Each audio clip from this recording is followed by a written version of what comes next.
Raichand family पर आई बड़ी मुसीबत। अभिमन्यु को हो गई है 7 साल की सजा। विधि और देव अब कैसे संभालेंगे अपने परिवार को।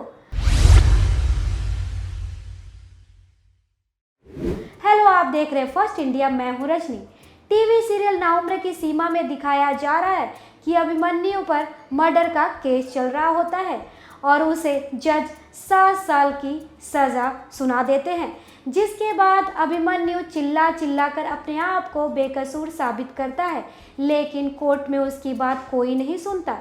वहीं प्रिया, उसकी बीवी, और देव और विधि काफ़ी परेशान हो जाते हैं कि वो लोग अभिमन्यु को कैसे बचाएं। सर, आपका इतना बचाव करते हुए भी आपको पुलिस पकड़ के लेके चले गई, इसमें आप क्या कहना है? पुलिस का देखिए काम है पकड़ना। उनको कहीं ना कहीं शक है कि अभिमन्यु ने ये सब किया, क्योंकि अभिमन्यु को गुस्सा बहुत ज़्यादा आ गया था। और जाहिर सी बात है, जब भी किसी मर्द के साथ ऐसा होगा कि उसकी वाइफ का कहीं अफेयर चल रहा हो तो उसको गुस्सा तो आएगा, लेकिन अभिमन्यु कभी खून नहीं कर सकता। और ये बात भी सही है कि ये जो अफेयर है ये शादी से पहले का था, ये शादी के बाद का अफेयर नहीं था। अम्बा ने ये सब प्लान किया था, कहीं ना कहीं पास्ट को बीच में ला करके डिस्टर्ब करने की कोशिश की हमारी शादी, मिसअंडरस्टैंडिंग करी गई बहुत सारी। तो अब जो भी हुआ है मेरे ख्याल से इसके बाद शायद हमारा रिलेशन भी अच्छा हो जाए, होप सो। हाँ, मतलब प्रिया को ये मौका ही नहीं दिया गया कि इस बात को एक्सप्लेन किया जाए। एंड कहीं ना कहीं प्रिया इतनी ज़्यादा गिल्टी हो गई थी कि वो कुछ बोल ही नहीं पाई। समटाइम्स ऐसा होता है कि आप जब बहुत ज़्यादा गिल्ट में चले जाते हो, आप कुछ बोलते नहीं हो कि तुम्हें जो समझना है समझ लो, अब मुझे कुछ नहीं बोलना। वो लेवल तक ये चीज़ आ गई थी। एंड देन कुछ क्लैरिफिकेशन हुआ नहीं इन लोगों के बीच में, और कपल्स में जिस तरह झगड़ा होता है वही झगड़ा बहुत ज़्यादा आगे बढ़ गया, बढ़ते बहुत ज़्यादा ही बढ़ गया, और वो बात यहाँ खून तक पहुँची। हालांकि खून किया नहीं हमने, लेकिन अभिमन्यु इज इनोसेंट, ये तो पता ही है सब लोगों को। एंड जो दर्शक हमारे देख रहे हैं उन्हें भी मालूम है कि मास्टरमाइंड कौन है। लेकिन हम रायचंद इस सिचुएशन में से बाहर कैसे निकलेंगे, ये कहानी आगे देखने लायक है। अब कोर्ट तक तो ये बात चली गई है, लेकिन अब आपका आगे का बचाव क्या होगा? आगे का बचाव, हाँ। आगे का बचाव ये होगा कि अभी जो भी कोर्ट डिसीजन लेगा, हायर कोर्ट में जाएंगे। हाँ, अगर इस कोर्ट में हमारी बात नहीं बनी तो हम लोग हाई कोर्ट जाएंगे। हम सुप्रीम कोर्ट तक जाएंगे, इंसाफ लेके आएंगे। रायचंद के साथ ऐसा नहीं हो सकता। We are Raichand. Yes। हम हार नहीं मान सकते। हार नहीं मान सकते।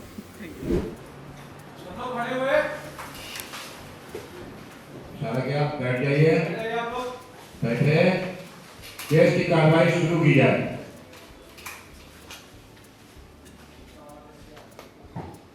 मेरे मुवक्किल, मरहूम राकेश कुमार की निर्मम हत्या कर दी गई, अ कोल्ड ब्लडेड मर्डर। मैं मानता हूं यहां खड़ा शख्स अभिमन्यु रायचंद। मैं मानता हूं कि यहां कटघरे में खड़ा हुआ यह शख्स अभिमन्यु रायचंद एक नामचीन परिवार से है, रसूख रखता है, लेकिन न्याय की अज़र में सब समान है। आजाद में अच्छा, अज़र का नजर है, कोई ये नहीं थे, पर न्याय की नजर में सब बराबर है। किसी open and short case, rolling action. नामचीन परिवार से है, रसूख रखता है, पर न्याय की नजर में सब बराबर है, सब समान है। It's an open and shut case में लॉर्ड।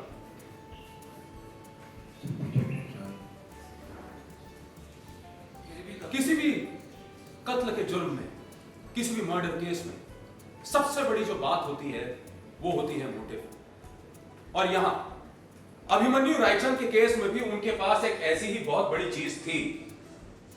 उनके पास था राकेश कुमार को कत्ल करने का मोटिव। दरअसल अभिमन्यु रायचंद को पता चल गया था कि उनकी बीवी और राकेश कुमार के बीच में एक अफेयर चल रहा है। राकेश प्रिया के ट्रेनर थे। मैं मानता हूं कि ऐसी परिस्थिति में गृह कलेश हो सकता है,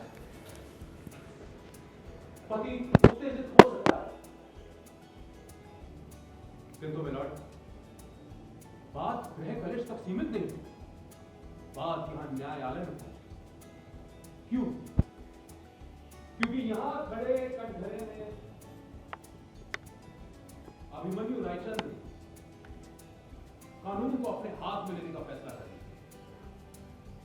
उन्होंने अपना आपा खो दिया और बिना सोचे समझे अपना वश खोए पर होते हुए अपना वश होते हाँ हुए बिना सोचे समझे राकेश कुमार का मर्डर कर दिया बस रोलिंग और बिना सोचे समझे राकेश कुमार को मर्डर कर दिया। आई ऑब्जेक्ट मिला मेरे क्लाइंट और तू छोड़ रोलिंग उठने से रोलिंग आई ऑब्जेक्ट मिला मेरे क्लाइंट मिस्टर अभिमन्यु रायचंद निर्दोष है। अभी तक ये प्रूफ नहीं हुआ है अभिमन्यु रायचंद ने murder I would like to request my learned friend not to comment on that. My lord, Rajat family, एक रेस्पेक्टेबल लोग आज तक इनका कोई क्रिमिनल रिकॉर्ड नहीं। तो my lord, इतना क्लीन रिकॉर्ड होने के बाद कोई कैसा इतना खौफनाक मर्डर कर सकता है? मैं ये नहीं कहता मिलॉर्ड कि रायचंद परिवार शहर के नामचीन परिवारों में से एक नहीं है, उनका रिकॉर्ड क्लीन नहीं है।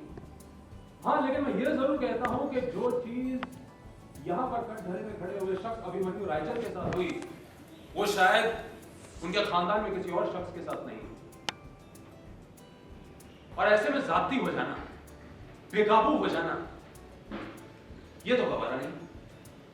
और ऐसे में कोर्ट में कटघरे में सबसे पहले बुलाना चाहूंगा इंस्पेक्टर गांधी को। इंस्पेक्टर साहब आगे बढ़ रहे थे तुम जाओ पीछे आओ इंस्पेक्टर पीछे आओ यार ये इंस्पेक्टर वाघ निकालो, वाघ बोले गांधी को। सर राम बोलो कोई बात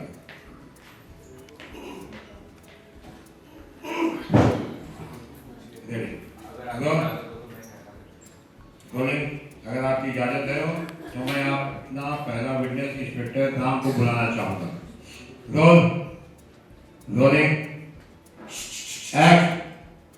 इसलिए मैं लॉर्ड, अगर आपकी इजाजत हो तो मैं अपने पहले विटनेस इंस्पेक्टर राम को बुलाना चाहूंगा।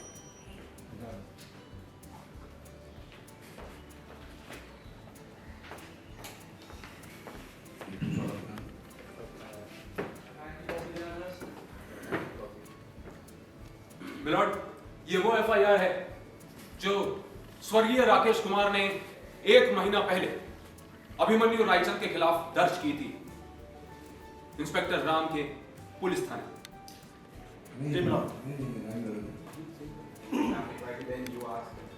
इंस्पेक्टर साहब, हम सब जानना चाहते हैं कि आप हाँ तो ठीक है, मैंने पहले राकेश ने अभिमन्यु रायचंद के खिलाफ लिखवाई थी। हाँ फिर देने थे देने से पैसा हाँ very good rolling rolling act. Milord, ये वो एफआईआर जो आज से 1 महीना पहले राकेश कुमार ने अभिमन्यु रायचंद के खिलाफ लिखवाई।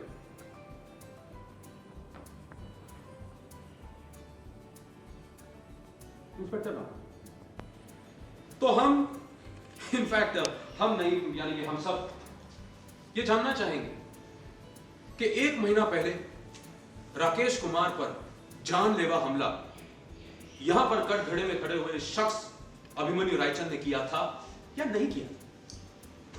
जी मिलॉर्ड, ये बात सही है कि राकेश ने हमारे ही पुलिस थाने में एफआईआर दर्ज करवाई।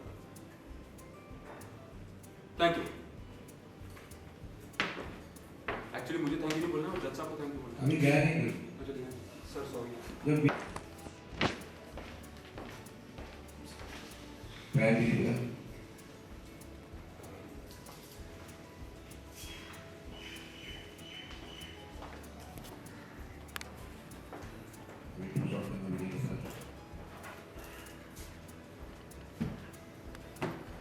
अभी कॉन्फिडेंस दिखा रही मुझे थोड़ा।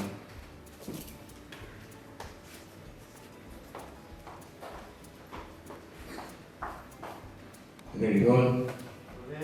तो क्या मिसेस रायचंद, क्या आपने अभिमन्यु रायचंद को राकेश कुमार को मारते हुए देखा? Roll. Rolling. Act.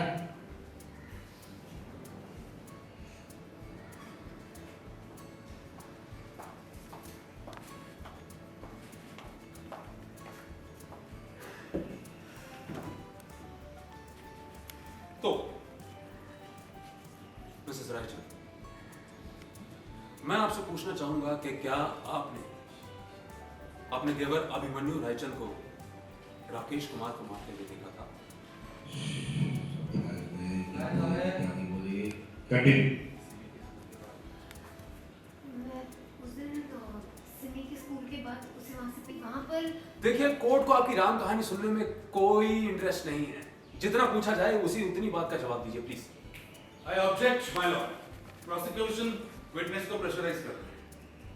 आप बैठ जाइए।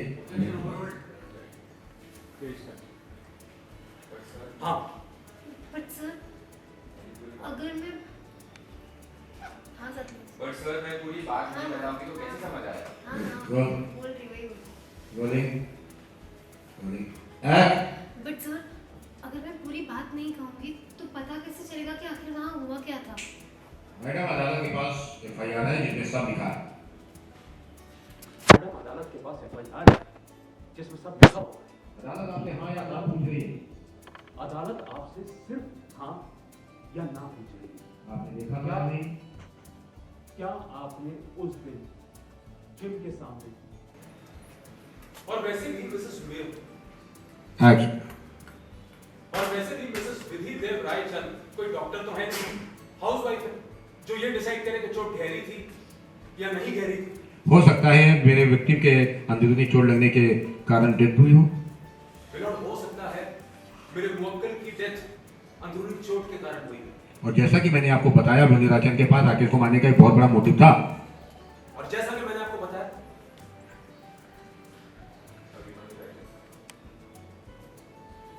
हम मारा था लेकिन इतना ज्यादा भी नहीं मारा था उन्होंने कि वो मर जाए। थोड़ा ही मारा था। Point to be noted my Lord. तो आपके कहने का मतलब है कि मिसेस विधि देव रायचंद के अभिमन्यु रायचंद ने राकेश कुमार को ज्यादा नहीं मारा था, थोड़ा कम मारा था, यही ना? Thank you, that's all. आप जा सकती हैं। क्योंकि मेरी पूरी बात तो अब आप जा सकते हैं।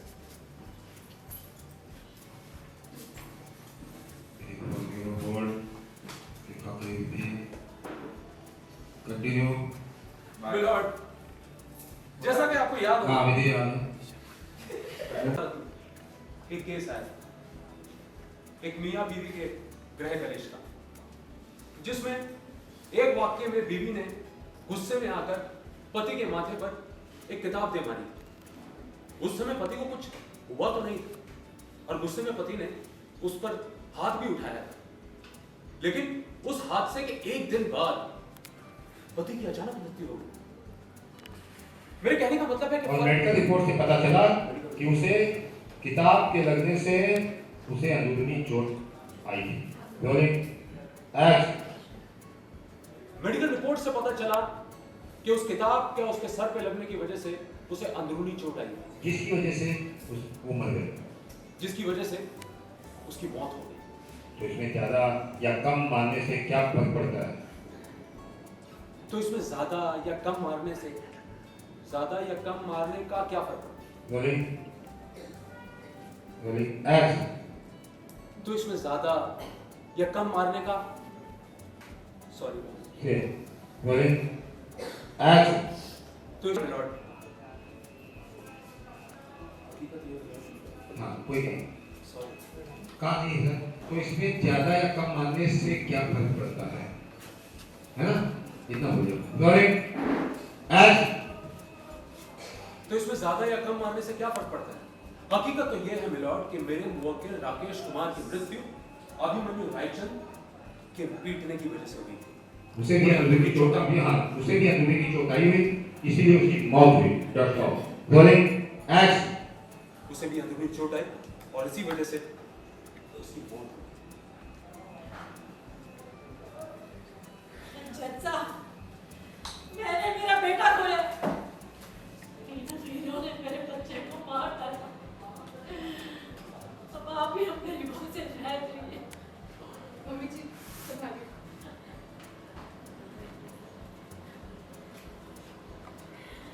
देखा तो साहब क्या फैसला देंगे, क्या नहीं देंगे? वो पढ़ रहे हैं कुछ सवाल आपस में वही पीछे, सब देखो क्या जवाब सवाल होगा। विधि ने बोल ही दिया है। सारे सबूतों और गवाहों के मद्देनजर ये कोर्ट राकेश कुमार के मर्डर के लिए अभिमन्यु रायचंद को गिल्टी मानती है। उन्हें 7 साल की जेल और 60 दिन के बीच हाई कोर्ट में अपील करने का मौका देती है। वकील उठ जाओ, नहीं बैठो, जैसा उठना बैठो, जैसा रोलिंग ओ अथॉरिटी जो पीटना उसको कोर्ट डिसमिस। रोलिंग रोल जो किया था जैसा rolling action. Court is adjourn. जैसा भाई मैं राकेश को नहीं मारा, मैंने कोई खून नहीं किया साहब। साहब मेरी बात सुनिए, मैंने कुछ नहीं किया। मैंने कुछ भी नहीं किया साहब। वेल टीवी सीरियल ना उम्र की सीमा हो का अपकमिंग एपिसोड काफ़ी ड्रामे से भरा होने वाला है, क्योंकि देखने में आएगा कि अभिमन्यु को देव और विधि कैसे बचाते हैं और कैसे उसे जेल से छुड़ाकर बाहर लाते हैं। वेल टीवी सीरियल के लेटेस्ट अपडेट के लिए बने रहिए फर्स्ट इंडिया के साथ। चैनल को लाइक शेयर और सब्सक्राइब करना ना भूलें।